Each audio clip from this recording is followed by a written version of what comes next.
So today, which is number 3, we've done the basics, we have done AA.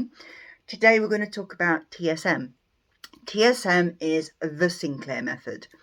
So the Sinclair method I have not heard about until 2 months ago, basically. And yet this was the drugs that was designed for this passed in 1994, so nearly 30 years ago, and yet it's still not observed as a method of recovery. So what I want to do is to bring this to the forefront. If anyone is interested in the Sinclair method, please comment below or message me, because I have found lots and lots of videos. Katie and Claudia do massive YouTube videos on recovery, and it's amazing. And I'm now on this path myself as a personal experience, but also with other aspects from other recovery programs. So I'm not just on TSM. I am on TSM, but I'm also using my bits from AA, my bits from recovery, my bits from mindfulness, and my bits from the psychotherapist, which I am going to start very soon. Hence starting this recovery journey online is because I want people to see how it really works. It's all right having a story saying, oh, a year ago I started on this and now I'm this, but some people need to see the struggles and the journey itself. So I am thinking, this is where I'm at. I've had a struggle. I first went to AA in 2014. 2015, my mother died. I lost my job. Had a massive breakdown. I then went travelling in 2016, and 2017 I tried to reinteract into working life, which I have done, but I've never dealt with issues from the past that caused the drinking in the first place. So this is where I feel other things come into place. AA do that by doing the steps. So they incorporate step 4, step 5 into how you got where you got. It doesn't always come across very well. So with psychotherapy and that sort of thing, I think, you've got more tools in the box. So basically, TSM, the Sinclair method. What TSM is it's a drug that you take, and it's called naltrexone. I don't know what the naltrexone hydrochloride. So basically it's naltrexone. And the way the Sinclair method works is, I don't know if you remember all being at school when the guy rang the bell and made the dogs all salivate and come and get their food, by training them that if you rang the bell, and then even if you rang the bell and didn't give them food, they'd still salivate anyway. That's how our brain works with alcohol. So I can't do the complicated version. I did upload one the other day on my Facebook page, which I'm going to find again, because that explained it perfectly of how you're encapsulated in your brain with this, and it put it in perfect form. So basically, when you're taking a drink and you relax, and then you get those endorphins, and those endorphins affect your brain. So basically the naltrexone, what it's doing is it's taking away that reward. So it doesn't take away the feeling as such, but it takes away the reward in your brain, so that your brain then doesn't go, oh, I need another drink to get that reward again. Because as someone with alcohol use disorder, once you take that drink, and even AA say this, it's not the last drink that gets you drunk, it's the first one. It's once you take that drink, and that drink triggers off your brain, and then it goes, oh, now I feel good, now I feel relaxed, now I feel unstressed, now I feel work, I don't give a shit, now I feel, oh, family, they can go and do what they want, they can all argue amongst themselves. But then when that one drink starts to, then you need another, and then you need another, and then you need another. And that gives you that wanting feeling. And a lot of people that I've spoken to, and a lot of people in the groups that I have said they've not got an off button. And I haven't got an off button. My drinking is not potentially. I have no self-esteem. So when I go out, and I want to go out, even if it's with family, with friends, with people that I know, I have so much lack of self-esteem that I want to drink that glass of wine to say, come on, you can do it, boost yourself up, get your makeup on, put your dress on. And then I start getting anxiety. Oh, well, my dress isn't good enough, my shoes aren't good enough, they're going to judge me on this, they're going to judge me on that. Oh, I'm not good enough, my job's not good enough, I've got nothing to talk about, I'm boring, and all the anxiety kicks in. And then you have that extra drink to take you to that place where you think, right, I can do it.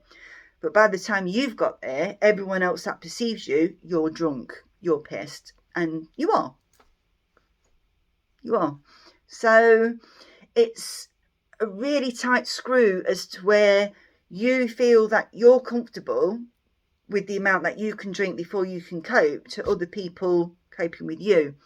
And it's not an easy game to play. It's not. And it's a very fine balance. And what the Sinclair method does is it gives you, so everyone wants you to be abstinent. Everyone wants you to stop drinking, full stop. When people who know someone who's drinking, they want you to stop drinking, full stop, end of. They don't want you drinking anymore. You can't drink like a normal person. You can't drink. Stop drinking. Stop. Now, what the Sinclair method does is these little tablets. So I can go usually about 10 days, and then I start getting a bit of a craving. Then I start getting, I want to drink. If I take one of those, say on a Saturday night, I know I'm going out. So I'm going out 8 o'clock. So 7 o'clock, I take a tablet.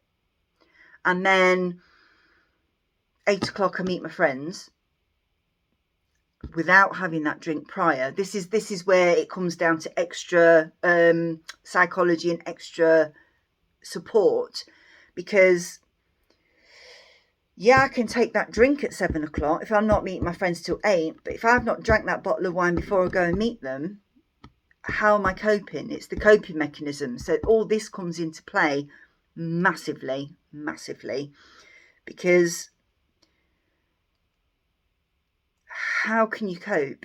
So the Sinclair method only works when you can cope and you've got things in place, when you can have options and outlets to do what you need to do. So for me, say it's a Saturday night, for instance, and I'm going out with a bunch of friends that I used to go to school with, it makes my heart pounding just now even thinking about it. It makes me feel sick because I'm not good enough. I'm not as good as them. They've all got good jobs, good cars, good houses, families, kids, you know, nice homes, good clothes, nice shoes. I haven't bought shoes for 3 years, so I'm going out in a pair of shoes that I haven't worn for 2 years. So I'm feeling like shit. So I'm going to drink a glass of wine because I'm feeling like shit and I want to feel better. And then that glass of wine then takes me to go, oh yeah, you really are shit. So I'll have another glass of wine. So then you might feel better. And then by the time that you actually go out, you're completely fucking wankered. And then nobody wants to know you anyway because you're a drunk and you're a waste of space, which is what you kind of thought you was in the first place. But you weren't when you started drinking, but now you are. And you've put yourself in that place. So it's a really tight circle. And unless people have been there in that circle, it clamps around my heart. It clamps. Unless you've been there and you're in that circle and you feel nobody actually gives a shit. It's so hard. And the Sinclair method, what it does is, rather than taking away the drug completely, so you don't have to not drink ever again, which is a terrifying thing for someone, say like me, who has drunk all my life since I was a teenager. All of a sudden they go, well, you can go out and you can go to this wedding, but you have to take your pill at 6 o'clock if you're going to drink at 7. And you go, oh, okay. So you take your drug at 6 o'clock and then you're clock watching, because I'm not going to lie, at the beginning, you are clock watching because your body's functioning and, you know, your mind's, you know, you're waiting for that drink. As soon as 7 o'clock hits, ding, you can have a drink. So you can go and have a drink. But what I found personally is, one, the drugs has taken away the taste. So my lovely glass of wine that I used to enjoy doesn't actually taste very good anymore anyway. But two, the fact that you've had to wait the hour gives you thinking time. So in that hour, I've gone and got an orange juice. I've had to talk to somebody. I've had to introduce myself to somebody, or I've had to collect some plates up for someone, or help talk because I'm a helper. You know, you've had to do something within that hour. So within that hour, while you're waiting for that tablet to kick in, you can't completely ignore the feelings that you had before you took the tablet. So say at a wedding, I mean, I used to work in a bar, so I'm used to collecting plates, collecting glasses, and on my way to the bar, I will just clink, clink, clink, clink, pick up a load of glasses. I'll talk to people on the way, you know, ask people how they are, show them where the toilet is, you know, so it's kind of like putting yourself without the drink, which is really hard sometimes, because when you've relied on it for so long, it's hard to put yourself in those shoes of, can I talk to somebody without having a drink? Because me, I don't think I can. I think I'm boring. I think I've got nothing to offer. So this is where my psychology and my therapy is going to come in, because it's going to offer me something back for me to make me feel like me. Because my self-worth is so little that I don't feel I've got anything to offer anybody at all. I've never had a relationship. I can't imagine myself being in a relationship because I've got nothing to offer. I've got nothing to offer anyone. I'm surprised I've got any friends. So this is where I'm at in my journey at the moment, is I need to start to learn to love myself. Now, where the steps come back in, they then tell you where you've been belligerent, where you've gone wrong, and then that's where they try and bring you back into self-worth and spirituality. So with the TSM, it's not giving in to the cravings, but if you do, not feeling guilty and not beating yourself up about it.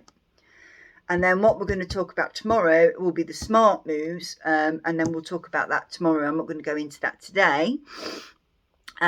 So like I say, all recovery aspects have positives, and we need to embrace them all.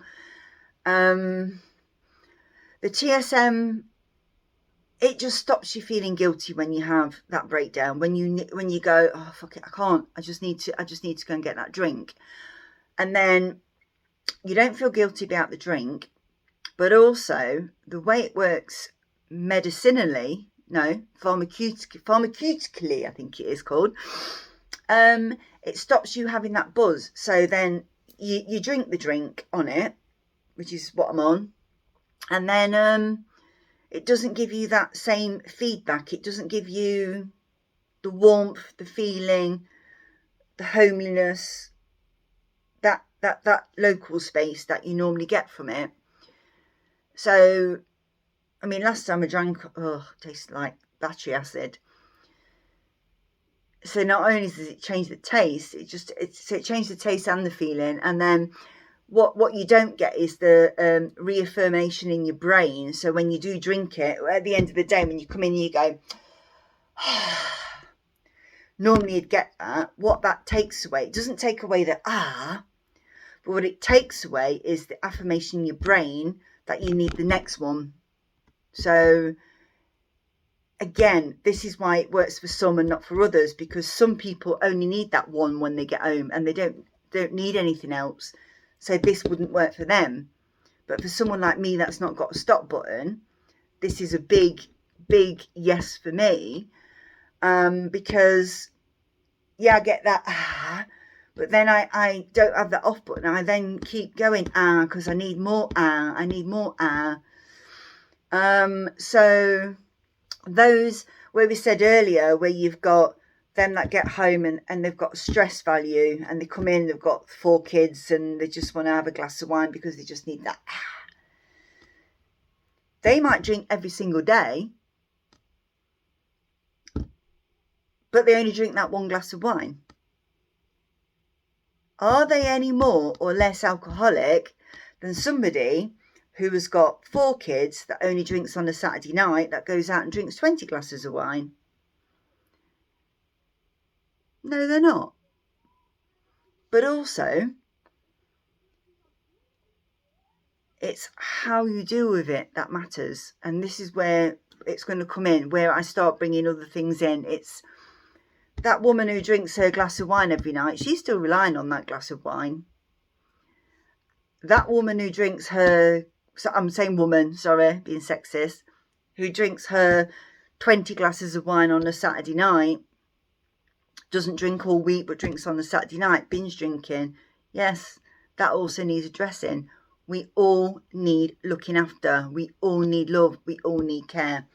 So what I'm going to do tomorrow is, so we've done AA, we've done TSM. I'm going to do SMART. I'm going to talk about SMART. And the reason why SMART is a good idea is because it's values and things. So we need to talk about that. So I'll bring that in tomorrow. All right. See you tomorrow.